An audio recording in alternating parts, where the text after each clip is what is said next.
Todd founded the National Marijuana News Network and also was one of the founders of DigiPath Labs, which is one of the biggest labs in Las Vegas, Nevada. Coming up next, it is the man, the myth, the legend, the Todd Denkin. Putting the dank into Dankin. Thank you very much, Jason.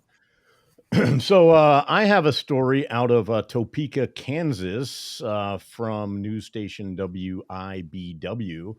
After the national spotlight was put on Kansas when police ticketed a cancer patient for his use of marijuana to soothe his symptoms, groups around the state will converge at the state house to urge lawmakers to legalize the plant. The ACLU of Kansas says that from 10 to 11 tomorrow, Wednesday, February 22nd, a collective of organizations from across the Sunflower State will host a medical marijuana day of action at the Kansas State House. They will call on lawmakers to quickly act to legalize marijuana in the 2023 session. The ACLU indicated that Kansans will share their perspectives on how the prohibition of the drug has compromised their medical care and negatively impacted their quality of life, which exacerbates, should I say, suffering from chronic illnesses. The organization noted that many who are sick in Kansas cannot legally access the medicine that their medical providers have determined works best for them, and Kansans who have been impacted will discuss how the government has become an obstacle in getting medical care.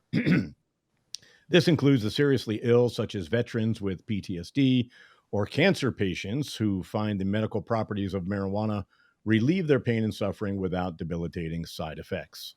According to the ACLU, other speakers will include Sharon Brett, who is the legal director for the ACLU of Kansas, and Barry Grissom, who's a former U.S. attorney for the District of Kansas.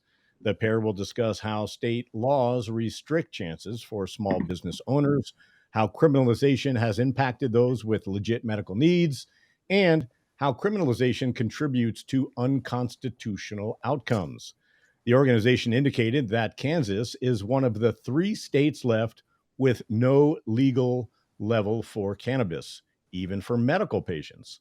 Nationally and statewide, public opinion on marijuana has shifted away from its misinformation of the war on drugs era and further towards acceptance of uses. A 2021 poll found that around 68% of Americans supported legalization, including 83% of Democrats, 71% of independents, and even 50% of right-wing Republicans. The ACLU also noted that the state's restriction on medical marijuana received global attention in December when Hays police entered a terminally ill Kansas man's room after staffers reported his use of a vape pen. A vape pen? And THC paste. Oh my God. To ease the symptoms of the final stages of inoperable cancer that he was suffering from. While the misdemeanor ticket was quickly dismissed, the incident reignited the discussion. According to the organization, marijuana is also a racial justice issue, especially in Kansas. It said criminalization has disproportionately impacted Black Kansans, as the state ranked 12th for the largest racial disparities in arrest rates for marijuana possession in 2018. Similarly, it said Black Kansans were 4.8 times more likely to be arrested for possession of weed than a white person. Lastly, the group said equitable legalization, regulation, and taxation of the drug could provide millions in revenue. With the encouragement of a responsible and sustainable industry, it said Kansas could raise millions in revenue for essential services like roads and schools as new opportunities are created for Kansas farmers.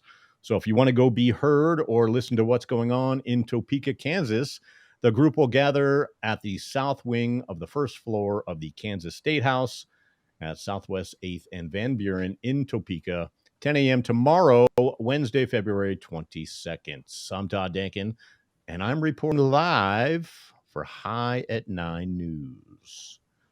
So yet another state, struggling through what do we do? What do we do? When all they really have to do is legalize, right?